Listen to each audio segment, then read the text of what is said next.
KSTA പേപ്പറിൻ്റെ കേറ്ററ്റ് model പേപ്പറിൻ്റെ മൂന്നാമത്തെ സെഷനാണ്. അതാണ് ഇന്നിവിടെ ഡിസ്കസ് ചെയ്യുന്നത്. 10 ചോദ്യങ്ങൾ നമ്മൾ ചർച്ച ചെയ്യും. ആ ചോദ്യങ്ങളും അതിന് സമാനമായ വേറെ ചില ചോദ്യങ്ങളും കൂടി ഇതിൽ ഡിസ്കസ് ചെയ്യേണ്ടതായിട്ടുണ്ട്. സാധാരണ കോമ്പറ്റേറ്റീവ് എക്സാമിനേഷനിലൊക്കെ കാണുന്ന തരത്തിലുള്ള ചില പ്രത്യേകതരം ചോദ്യങ്ങളൊക്കെ ഇതിൽ കാണുന്നുണ്ട്. ആദ്യത്തെ ചോദ്യം തന്നെ ഒന്ന് നോക്കാം. 10ാം ക്ലാസ്സിലെ പാഠപുസ്തകവുമായിട്ടൊരു നേർബന്ധമുള്ളൊരു ചോദ്യമാണിത്. അതായത് ഇവിടെ ഒരു സെക്ടറിൻ്റെ സെൻട്രൽ ആംഗിൾ 216 അത് മടക്കി കണ്ടോ, from A circle of radius കണ്ടോ 25 സെൻറ്റിമീറ്റർ. അപ്പോൾ ആ സെക്ടർ എടുക്കുന്നത് 25 സെൻറ്റിമീറ്റർ റേഡിയസ് ഉള്ള ഒരു സർക്കിളിൽ നിന്നാണ്. A circle sector of central angle 216 degree is cut from a circle of radius 25 centimeter and it is rolled into a cone. ചുറ്റി മടക്കിയത് കോണാകുന്നു. What is the height of the cone? ഇപ്പം നമുക്കറിയാം 216 എന്ന് പറയുന്നത് 360 എന്ന് പറയുന്ന ആംഗിളിൻ്റെ സർക്കിളിൻ്റെ സെൻറ്ററിന് ചുറ്റുമുള്ള ആംഗിളിൻ്റെ എത്ര പാർട്ടാണെന്ന് നോക്കുകയാണ് ആദ്യം ചെയ്യുന്നത്. ഇതിപ്പോൾ 3/5 അതായത് 3/5 5/3 ഭാഗമാണ്. 216 5/3 ഭാഗമാണ്.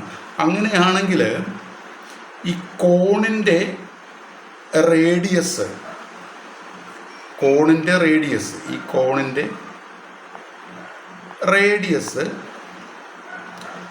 സെക്ടർ റേഡിയസിൻ്റെ 3/5 പാർട്ടായിരിക്കും. അപ്പോൾ radius of the cone is equal to 3/5 into 25. അപ്പോൾ നമുക്ക് 15 എന്ന് കിട്ടും. ഓക്കെ, അപ്പോൾ ഈ റേഡിയസ് 15 സ്ലാൻഡ് ഹൈറ്റ് അത് 25 ആണെന്ന് നമുക്കറിയാം. കാരണം സെക്ടറിൻ്റെ റേഡിയസ് കോണിൻ്റെ സ്ലാൻഡ് ഹൈറ്റ് ആവുന്നു. അങ്ങനെയാണെങ്കിൽ പൈതഗോറസ് തിയറം അനുസരിച്ച് ഇത് height is 20 centimetre.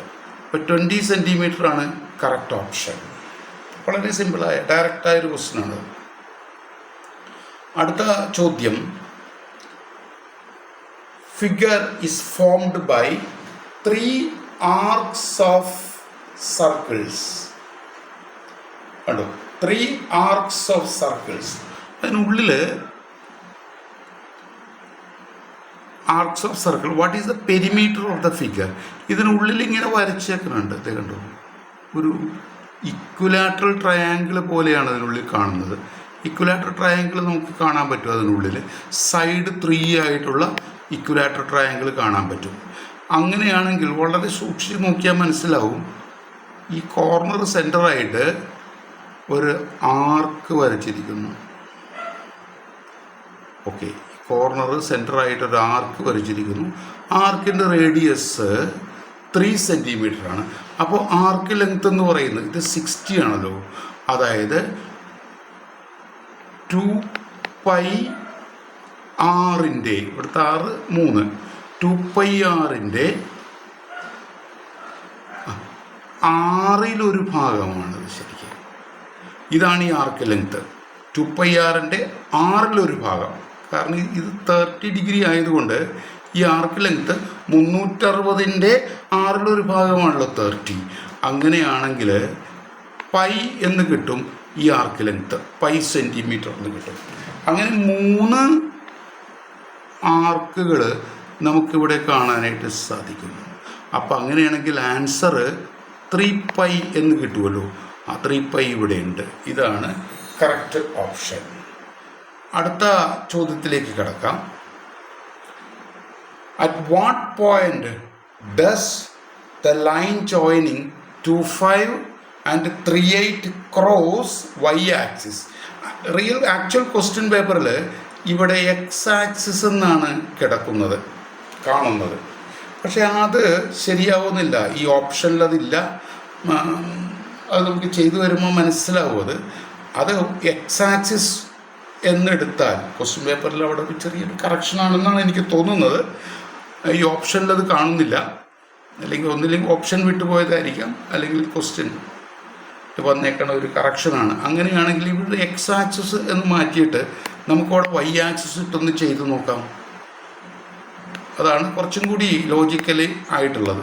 Y axis ഇട്ട് ചെയ്ത് നോക്കിയാൽ കണ്ട് at what point line 25 line joining 25 and 38 cross Y axis. 25 38ഉം വൈ ആക്സിസിനെ ക്രോസ് ചെയ്യുന്നത്. അപ്പം നമുക്കൊരു പണി, ഈ രണ്ട് പോയിന്റിലൂടെ കടന്നു പോകുന്ന വരയുടെ ഇക്വേഷനെ കുറിച്ചൊന്ന് വളരെ പെട്ടെന്ന് ചിന്തിക്കാം. Equation y minus 8 is equal to slope നമുക്കറിയാമല്ലോ. സ്ലോപ്പ് കേട്ടോ 25 38. അപ്പോൾ സ്ലോപ്പ് 3 എന്ന് എടുത്തു കഴിഞ്ഞാൽ ഇപ്പോൾ 8 minus 5 by 3 minus 2. 8 minus 5 8 minus 5 by slope നമുക്കറിയാമല്ലോ 8 മൈനസ് 5 ബൈ 3 മൈനസ് 2. അപ്പോൾ സ്ലോപ്പ് 3 ആണ്. അപ്പോൾ 3 ഇൻറ്റു ഇക്വേഷൻ ഓഫ് ലൈൻ എന്തായിരിക്കും? y മൈനസ് ഇത് ഏതെങ്കിലും എടുക്കാം. y minus 2 y minus 5 is equal to 3 into x minus 2. ഈ പോയിൻ്റാണ് നമ്മൾ എടുത്തിരിക്കുന്നത്. y minus 5 is equal to 3 into x minus 5 x minus 2. വൈക്ക് വരുന്ന മാറ്റം എക്സിന് വരുന്ന മാറ്റത്തെ ഒരു പ്രത്യേക നമ്പർ കൊണ്ട് മൾട്ടിപ്പിൾ ചെയ്യുന്നതാണ് വൈക്ക് വരുന്ന മാറ്റം. ആ ലൈനിലൊരു പോയിൻ്റാണ് എക്സ് വൈ എന്ന് കണക്കാക്കിക്കൊണ്ടാണ് സ്ട്രെയിറ്റ് ലൈൻ ഇക്വേഷൻ നമ്മൾ എഴുതുന്നത്. സ്ട്രെയിറ്റ് ലൈൻ ഇക്വേഷൻ എഴുതുന്നത് ഒരു യൂഷ്വൽ പ്രോസസ്സ്. ഇങ്ങനെ എഴുതാം. ഇതിപ്പോൾ y minus 5 is equal to 3x minus 6 ആവുന്നു. അപ്പോൾ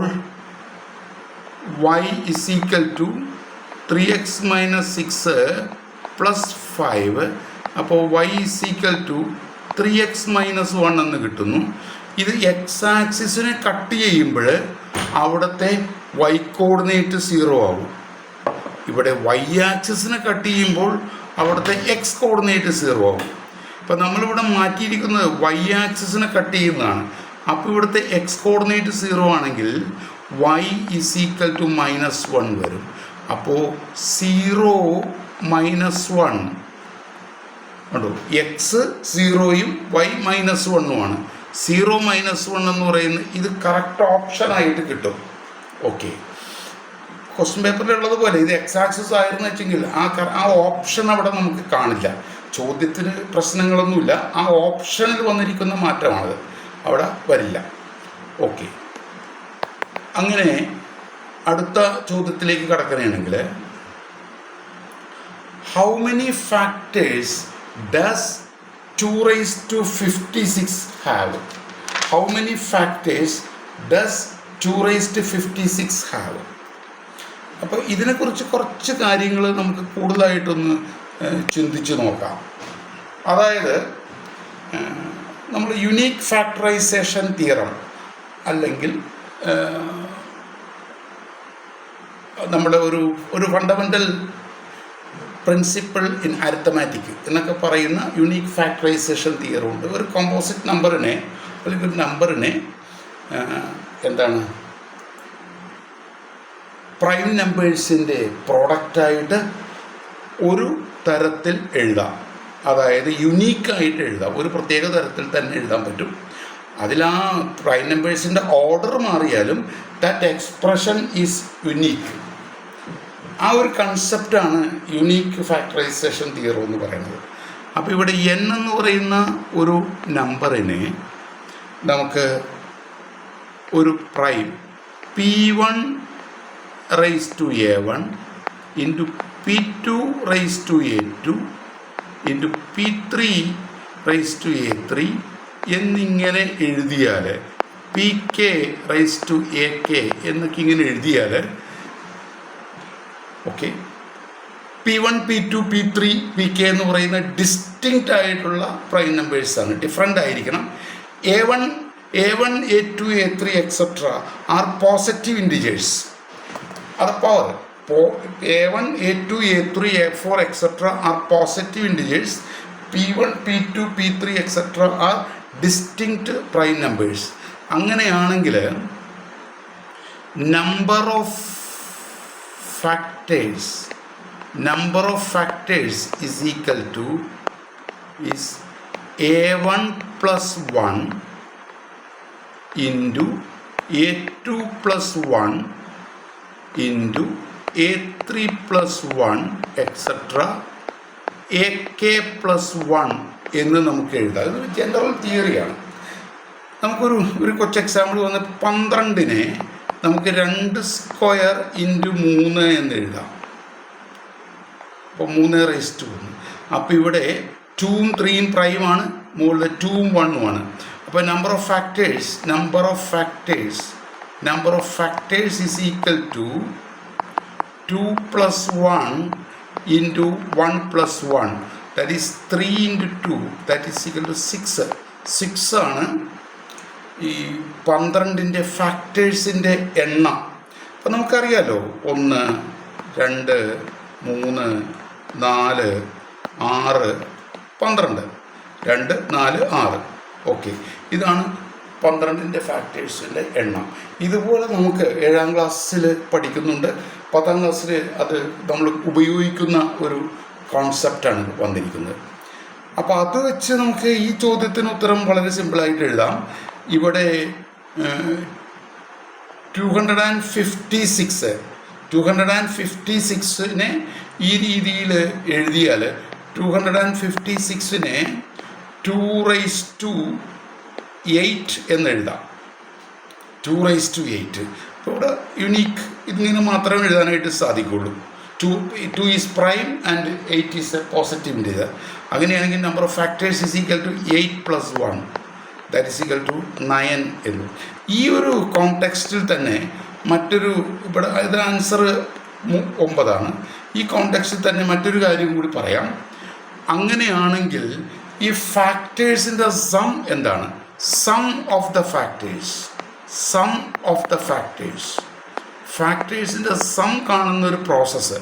ഇപ്പോൾ n എന്ന് പറയുന്ന ഒരു number, that is P1 raise to A1 into P2 raise to A2 etcetera PK raise to AK ആണെങ്കിൽ sum of the factors is 1 plus A1 plus കേട്ടോ 1 plus A1 plus 1 plus P1 prime numbers. 1 plus P1 plus P1 square P1 cubed. അതെവിടത്തോളം എഴുതണം?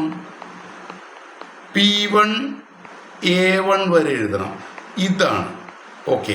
ഇപ്പോൾ A1 എന്ന് പറയുന്നത് 3 ആണെങ്കിൽ 1 plus P1 plus P1 square plus P1 cubed അവിടെ നിർത്താം. Okay, into അടുത്തത് P1 plus P2 plus P2 square. ഇതുപോലെ എഴുതി നമുക്ക് P2 റൈസ് ടു A2 വരെ എഴുതാം. ഇതുപോലെ എല്ലാം അറ്റം വരെ എഴുതണം. അപ്പം അതിൻ്റെ ഒരു ജനറൽ ആയിട്ടുള്ളൊരു തിയറിറ്റിക്കൽ ആയിട്ടുള്ളൊരു കാര്യമാണത്. നമുക്ക് ഫാക്ടേഴ്സിൻ്റെ സം ഒരു എക്സാമ്പിളിൽ ഒന്ന് കണ്ടു നോക്കാം. അതായത് ഇപ്പോൾ 12-ൻ്റെ ഫാക്ടേഴ്സിൻ്റെ സം കാണണം. 12 എന്ന് പറയുന്നത് 2 സ്ക്വയർ ഇൻറ്റു 3 റൈസ് ടു 1. ഫാക്ടേഴ്സിൻ്റെ ഇതാണ് A1, ഇത് A2. അപ്പോൾ sum of factors is equal to 1 plus 2 rise to 1 plus 2 square. ഇത്രയും മതി, കാരണം ഇവിടെ എത്തിയല്ലോ, 2 ഇവിടെ ആയി. അടുത്തത് 1 പ്ലസ് 3, ഇത്രയും മാത്രം മതി, കാരണം 3 1 ആണ് ഇവിടെയുള്ളത്, 3യുടെ പവർ 1 ആണ്.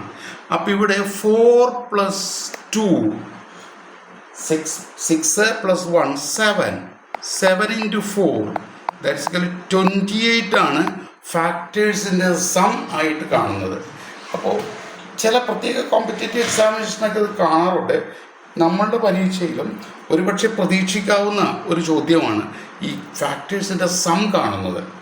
ഓക്കെ, അപ്പോൾ അത് കൃത്യമായിട്ടൊന്ന് മനസ്സിലാക്കാം, ജസ്റ്റ് ഒന്ന് ഓർത്തെടുക്കുക. കാരണം നമ്മൾ ഉപയോഗിച്ചിട്ടുള്ളതും പഠിച്ചിട്ടുള്ളതും ഒക്കെ തന്നെയാണിത്. അതൊന്ന് പ്രത്യേക ഈ ഒരു എക്സാമിനേഷന് വേണ്ടി ഒന്ന് ഓർക്കുക, അത്രയേ ഉള്ളൂ.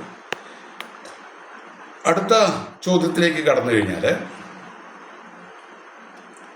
കണ്ടോ, ഇതൊരു വളരെ ഇൻട്രസ്റ്റിംഗ് ആയിട്ടുള്ളൊരു ചോദ്യമാണിത്. What is the remainder on dividing that number 5 plus 5 square plus 5 cubed etcetera 5⁻10 by 100? ആ ഒരു എക്സ്പ്രഷനെ 5 plus 5 square plus 5 cube plus 5 etcetera 5⁻10 അതിനെ 100 കൊണ്ട് ഹരിച്ചാൽ എന്തായിരിക്കും റിമൈൻഡർ എന്നാണ്. ആ ഒരു വലിയ നമ്പർ ആയിരിക്കുമല്ലോ, ആ നമ്പറിനെ 100 കൊണ്ട് ഡിവൈഡ് ചെയ്താൽ എന്തായിരിക്കും റിമൈൻഡർ. നമ്മൾ ആ റിമൈൻഡറിനെ കുറിച്ചൊന്നും മാത്രം ചിന്തിക്കുക. നമുക്ക് ഇവിടെ മുതൽ ചിന്തിക്കാം. 5 ആദ്യത്തെ 5 അവിടെ നിൽക്കട്ടെ. 25നെ 100 കൊണ്ട് ഹരിച്ചാൽ റിമൈൻഡർ വരുന്നത് 25ആണ്. ഓക്കെ, 25നെ 100 കൊണ്ട് ഹരിച്ചാൽ 25 റിമൈൻഡറാണ്. ഇനി 125ആണല്ലോ അടുത്തത്, അതിനെ 100 കൊണ്ട് ഹരിച്ചാൽ അപ്പോഴും റിമൈൻഡർ 25 വരും. എല്ലാത്തിനെയും ഇതുപോലെ ഇനി അങ്ങോട്ടുള്ള എല്ലാത്തിനെയും 100 കൊണ്ട് ഹരിച്ചാൽ റിമൈൻഡർ 25 ആയിരിക്കും. അപ്പോൾ ഇവിടെ മുതൽ ഇവിടത്തോളം എത്ര എണ്ണം ഉണ്ടെന്ന് വെച്ചാൽ 9 എണ്ണം ഉണ്ട്. ഓക്കെ, 9 25കൾ കിട്ടും. ഓക്കെ, റിമൈൻഡറുകൾ ഓരോന്നും എടുത്തു കഴിഞ്ഞാൽ ഓരോന്നിനെയും 100 കൊണ്ട് ഹരിച്ചാൽ 9 25കൾ കിട്ടും. അപ്പോൾ അതിൽ ഒരു 25 മാറ്റി വെച്ചിട്ട് ബാക്കി 8 25കളൊന്ന് കണ്ടേ. ഈ 5 സ്ക്വയർ മുതൽ 5⁻10 വരെ നോക്കിയാൽ 25 ഈ 9 25കൾ ഉണ്ടാവും. ആ 9 25ൽ നിന്ന് ഒരു 25 മാറ്റിയിട്ട് 8 25 കണ്ടാൽ 8 25 കൂട്ടിയാൽ കിട്ടുന്ന 200. ഓക്കെ, 8 25 കൂട്ടിക്കഴിഞ്ഞാൽ 200 ആവുള്ളൂ. 200 100ൻ്റെ ഒരു മൾട്ടിപ്പിളാണ്. പക്ഷേ ആ മാറ്റി വെച്ചിരിക്കുന്ന 25 കൂടി കൂട്ടിയാലോ 225ആണ്. 225 gives the remainder 25. 225 gives the remainder 25 on dividing by 100. Okay, remainder 25ആണ്. അപ്പോൾ ഇവിടെ നിന്ന് ഇവിടത്തോളം ആകുമ്പോഴേക്കും റിമൈൻഡർ 25. ഇവിടെ ഒരു 5 ഉണ്ടല്ലോ, ആ 5ഉം കൂടി ചേർത്ത് കഴിഞ്ഞാൽ റിമൈൻഡർ ഈ എക്സ്പ്രഷനെ 100 കൊണ്ട് ഡിവൈഡ് ചെയ്താൽ റിമൈൻഡർ വരുന്നത് 30 എന്ന് കിട്ടും. ഓക്കെ, അടുത്ത ഒരു ചോദ്യത്തിലേക്ക് കടന്നു കഴിഞ്ഞാൽ how many 5 digit numbers with no 2 digit same no 2 digit same can be made using 0 1 2 3 4. ഈ അക്കങ്ങൾ ഉപയോഗിച്ച് 0 1 2 3 4 എന്ന അക്കങ്ങൾ ഉപയോഗിച്ച് ഒരക്കം പോലും റിപ്പീറ്റ് ചെയ്യാതെ, അതായത് ഈ ഒരു കാര്യത്തിൽ റെപ്പിറ്റേഷൻ അലൗ ചെയ്തിട്ടില്ല. Without repeating the digits, how many 2 digit numbers, how many 5 digit numbers can be formed. 5 digit number എന്ന് പറഞ്ഞാൽ അതിന് 5 പ്ലേസസ് ഉണ്ടല്ലോ, 5 പ്ലേസസ് ഉണ്ട്. ഓക്കെ, 5 ഡിജിറ്റ് നമ്പറാണ്. അതിൽ ഈ 10,000 പ്ലേസിൽ നമുക്ക് ഈ കാണുന്നതിൽ ഏത് വേണമെങ്കിലും എടുത്തു വെക്കാം. അതായത് 4 ways നമുക്കിവിടെ വെക്കാം. പക്ഷേ ഇതിവിടെ വെച്ച് കഴിഞ്ഞാൽ ഇവിടെ ബാക്കി ബാക്കി 4 ഉണ്ടല്ലോ, അതിൽ 0 ഉണ്ട്. ആദ്യത്തേൽ മാത്രമേ 0 പറ്റാത്തതുള്ളൂ. അപ്പോൾ ഇവിടെ 0 ഇവിടെ ഉപയോഗിക്കാം. അപ്പോൾ ഇവിടെയും 4 വേസിൽ നമുക്ക് ഫില്ല് ചെയ്യാം. ഇവിടെ ആവുമ്പോഴോ അപ്പോൾ 2 ഉപയോഗിച്ച് കഴിഞ്ഞു. ഇനി ഇവിടെ 3 തരത്തിലേ ഫില്ല് ചെയ്യാൻ പറ്റുള്ളൂ. ഇവിടെയാണെങ്കിലോ 2 വേസിലേ ഫില്ല് ചെയ്യാൻ പറ്റുള്ളൂ. ഇവിടെയോ ഒറ്റ തരത്തിലേ ഫില്ല് ചെയ്യാനായിട്ട് പറ്റുള്ളൂ. അങ്ങനെയാണെങ്കിൽ ഇവിടെ ഒരു ഫണ്ടമെൻ്റൽ പ്രിൻസിപ്പിൾ ഓഫ് കൗണ്ടിങ് ഉപയോഗിക്കണം. ഒരു കാര്യം m തരത്തിൽ ചെയ്യാം, മറ്റൊരു കാര്യം n തരത്തിൽ ചെയ്യാം. 2 കാര്യങ്ങളും കൂടി m × n തരത്തിൽ ചെയ്യാം. നമ്മൾ 10ാം ക്ലാസ്സിലെ പ്രോബബിലിറ്റിയിൽ ചെയ്യുന്നത് പോലെ തന്നെ ഒരു അവസാന ഭാഗത്തൊക്കെ നമ്മൾ ചെയ്യുന്ന അതേ പ്രോസസ്സ് തന്നെയാണ്. ഒരു കാര്യം m തരത്തിൽ, മറ്റൊരു കാര്യം n തരത്തിൽ ചെയ്ത 2 കാര്യങ്ങളും ഒന്നിനു പുറകെ ഒന്നായി m × n തരത്തിൽ ചെയ്യാം. ഇതാണ് ഫണ്ടമെൻ്റൽ പ്രിൻസിപ്പിൾ ഓഫ് കൗണ്ടിങ്. അതനുസരിച്ച് ഇവിടെ ആദ്യത്തത് 4 തരത്തിലാകാം, അത് ചെയ്തതിന് ശേഷം. രണ്ടാമത്തത് എഗെയിൻ 4 വേസ് ആകാം, അടുത്തത് 3 വേസ് ആകാം, അടുത്തത് 2 വേസ് ആകാം, അടുത്തത് ഒരു രീതിയിൽ പറ്റും.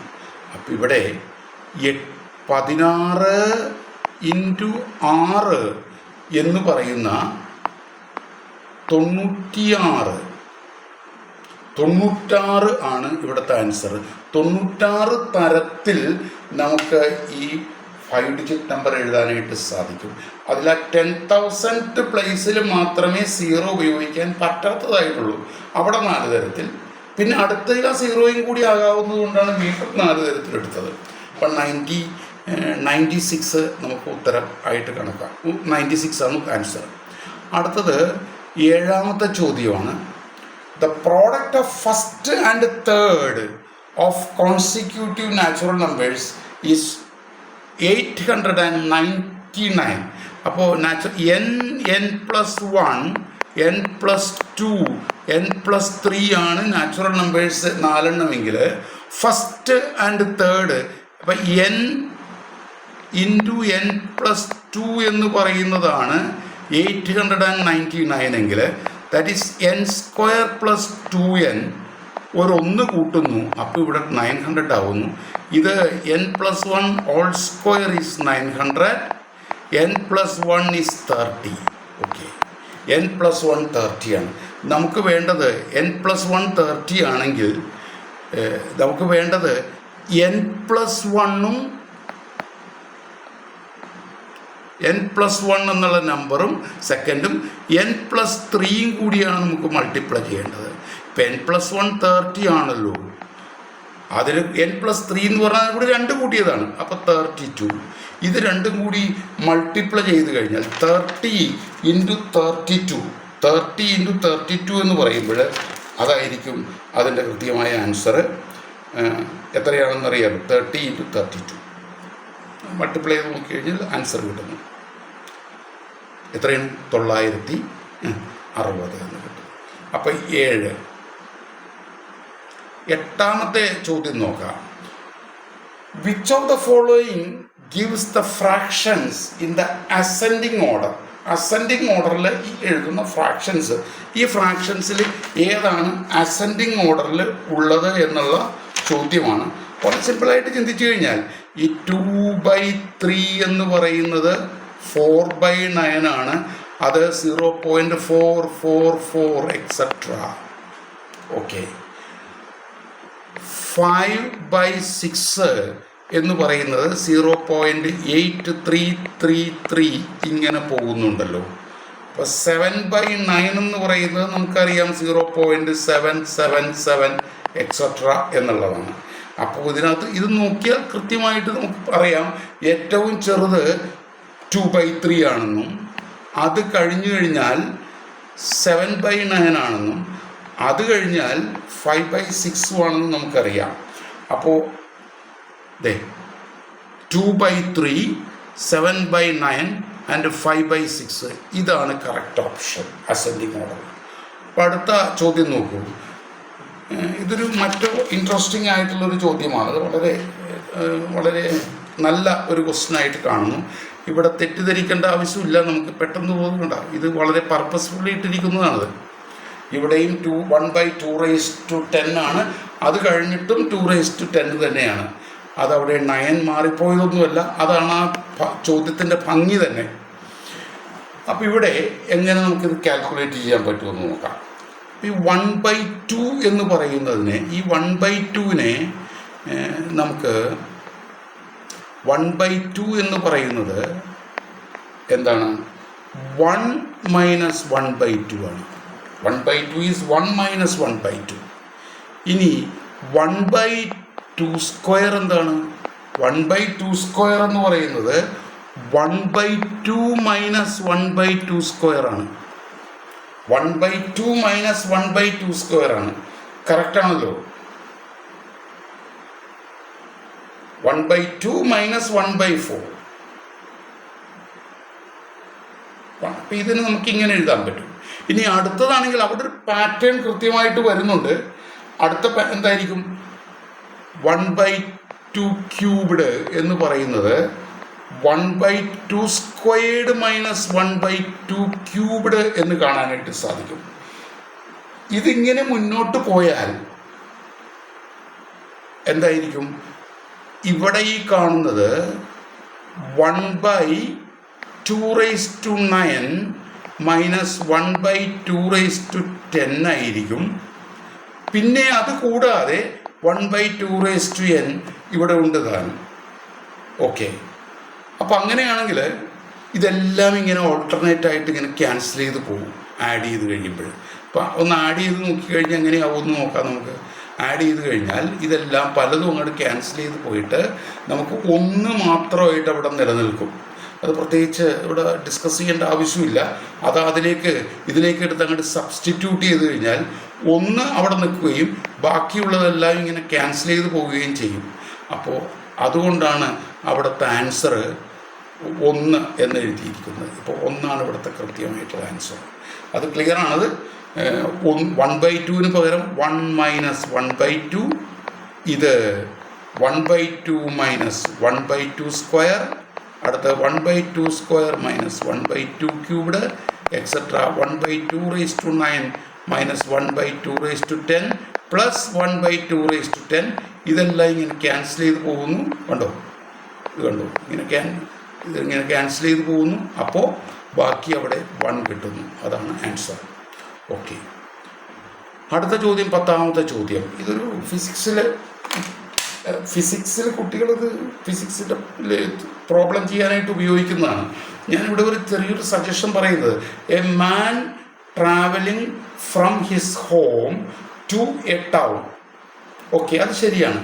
Covers half the distance by an average speed of 40 km/h. ഇവിടെ ഈ ആവറേജ് മാറ്റിയിട്ട് യൂണിഫോം സ്പീഡ് എന്നാണ് നമ്മൾ ഉപയോഗിക്കുന്നതിന് കുറച്ചും കൂടി നല്ലത്. അപ്പം എങ്ങനെയാവും? A man travels half distance by a uniform speed of 40 km/h and the remaining half with another uniform speed of 60 km/h.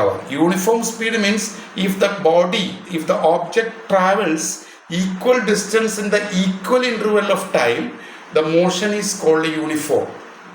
And that speed is considered as the uniform speed. അപ്പോൾ ഈ ക്വസ്റ്റ്യൻ നമുക്കിങ്ങനെ മാറ്റണ്ട, കറക്റ്റാണ് question. A man travelling from his home to a town covers half the distance by a uniform speed of 40 km/h and the remaining half with the uniform speed of 60 km/h. What is the average speed? ഇവിടെ കറക്റ്റാണ്, ഇവിടെ average സ്പീഡാണ്. കാരണം 2 different uniform സ്പീഡുകളുണ്ട് അവിടെ, അതിൻ്റെ average സ്പീഡാണ്. ഇവിടെ നമ്മൾ 2 സംഖ്യകളുടെ average കാണുന്ന ഒരു പ്രോബ്ലമായിട്ടല്ല ഇതിനെ കാണേണ്ടത്. ഇപ്പോൾ 40ൻ്റെയും 60ൻ്റെയും ആവറേജ് എത്രയാണെന്ന് ചോദിച്ചാൽ 50 ആണ്. അത് ഇതിനകത്തുണ്ട് താനും. അതല്ല ഇതിൻ്റെ ആൻസർ. 40 എന്നുള്ള നമ്പറിൻ്റെയും 50 എന്നുള്ള നമ്പറിൻ്റെയും മീൻ അല്ലെങ്കിൽ ആവറേജ് 50 ആണ്. അതല്ല, ഇവിടെ ആവറേജ് സ്പീഡ് എന്ന് പറയുന്ന ഒരു ഫിസിക്കൽ കോൺസെപ്റ്റാണ് ഇവിടെ. ഞാൻ അവിടെ യൂണിഫോം സ്പീഡ് എന്നുള്ള വാക്ക് മാറ്റിയതിന് ആ ഒരു പർപ്പസിലേക്ക് എത്തിക്കാൻ വേണ്ടിയാണ്. Average speed is a physical concept എന്ന് പറഞ്ഞാൽ average speed is total distance by total time. Total ഡിസ്റ്റൻസിനെ ടോട്ടൽ ടൈം കൊണ്ട് ഡിവൈഡ് ചെയ്യുമ്പോഴാണ് ആവറേജ് സ്പീഡ് കിട്ടുന്നത്. രണ്ട് സംഖ്യകളുടെ ആവറേജ് അല്ല, സഞ്ചരിച്ച ആകെ ദൂരത്തെ. ഇവിടെ രണ്ട് പാർട്ടായിട്ടാണ് സഞ്ചരിക്കുന്നത്. ആദ്യം ഒരു യൂണിഫോം മോഷൻ ഉണ്ട്, വേറെ ഒന്നുണ്ട്. അപ്പോൾ ടോട്ടൽ ഡിസ്റ്റൻസിന് ടോട്ടൽ ടൈമുണ്ട്. മറ്റൊരു ക്വസ്റ്റ്യനിൽ വേറൊരു വീഡിയോയിൽ നമ്മൾ കണ്ടിട്ടുള്ളതാണ്. ഒരു കാർ ട്രാവൽസ് ഉണ്ടോ, ഫോർവേഡ് ജേർണി ഒരു പ്രത്യേക വേഗത്തിലും ബാക്ക്വേഡ് ജേർണി വേറൊരു വേഗത്തിലുമാണ് പോകുന്നതെങ്കിൽ ആവറേജ് സ്പീഡ് എത്രയാണെന്ന് ചോദിക്കുന്ന സമയത്ത് ഇതേ പ്രോസസ്സ് തന്നെയാണ് നമ്മൾ ചെയ്യേണ്ടത്. അപ്പോൾ ഡിസ്റ്റൻസ് എസ് ആയിട്ട് എടുക്കുന്നു. അപ്പോൾ അങ്ങോട്ട് ആവറേജ് ഒരു പ്രത്യേക വെലോസിറ്റിയിൽ പോകുന്നു, തിരിച്ചിങ്ങോട്ട് പ്രത്യേക സ്പീഡിൽ വെലോസിറ്റിയിൽ വരുന്നു. അങ്ങനെയാണെങ്കിൽ അവിടുത്തെ ആവറേജും കാണാം. ഈ ഒരു ക്വസ്റ്റ്യനിൽ ആദ്യത്തെ ജേർണിയുടെ ആദ്യ ഭാഗം ടൈം എത്രയാണ്? ടൈം ഈസ് ഈക്വൽ ടു ഉണ്ടോ ഫസ്റ്റ് ഹാഫിന് നമ്മൾ എസ് എന്നെടുക്കുക. ഡിസ്റ്റൻസ് ബൈ സ്പീഡ്, അതാണ് ടൈം. Distance by speed. അപ്പോൾ സ്പീഡൊക്കെ ഡിഫൈൻ ചെയ്തിരിക്കുന്നത് അതൊക്കെ നമുക്കറിയാവുന്ന കാര്യമാണത്. അപ്പോൾ ഫസ്റ്റ് ഹാഫിൻ്റെ ടൈം, ഫസ്റ്റ് ഹാഫ് ട്രാവൽ ചെയ്യാനുള്ള സമയം എന്ന് പറഞ്ഞാൽ ഫസ്റ്റ് ഹാഫിൻ്റെ ഡിസ്റ്റൻസ് എസ് ആണ്. S by 40 speed. അപ്പോൾ അതിന് T1 എന്ന് എടുക്കുക. സെക്കൻഡ് ഹാഫ് എന്ന് പറയുമ്പോഴേക്കും വീണ്ടും എസ് തന്നെയാണല്ലോ, ബൈ 60. അങ്ങനെയാണെങ്കിൽ ടോട്ടൽ ഡിസ്റ്റൻസ് എന്ന് പറയുന്നത് എസ് ബൈ ടോട്ടൽ ടൈം എന്ന് പറയുന്നത് S by 40 by S by 50 ആണ്. ഓക്കെ, അതാണ് രണ്ട് പാർട്ടിലെയും കൂടി സഞ്ചരിച്ച ആകെ സമയം. ആദ്യത്തെ പാർട്ടിൽ സഞ്ചരിക്കാനുള്ള സമയം എസ് ബൈ 40, രണ്ടാമത്തെ പാർട്ടിൽ എസ് ബൈ 50. അപ്പോൾ ടോട്ടൽ ടൈം ഇതാണ്. ഓക്കെ, ഇനി average speed is equal to total distance. അത് 2s ആണല്ലോ, ഹാഫ് പിന്നെ ഒരു half, by total time S by 40 plus S by 50. ഇത് ചെയ്ത് കഴിയുമ്പോൾ എസ് ഒക്കെ ക്യാൻസൽ ചെയ്ത് പോകുന്നു. അപ്പോൾ നമുക്ക് കിട്ടുന്ന 48 km/h. അതാണ് ഇവിടുത്തെ ആവറേജ് സ്പീഡ് എന്ന് പറയുന്ന കോൺസെപ്റ്റ് വരുന്നത്. ഇത്രയും പറയാനുള്ളൂ. ഓക്കെ.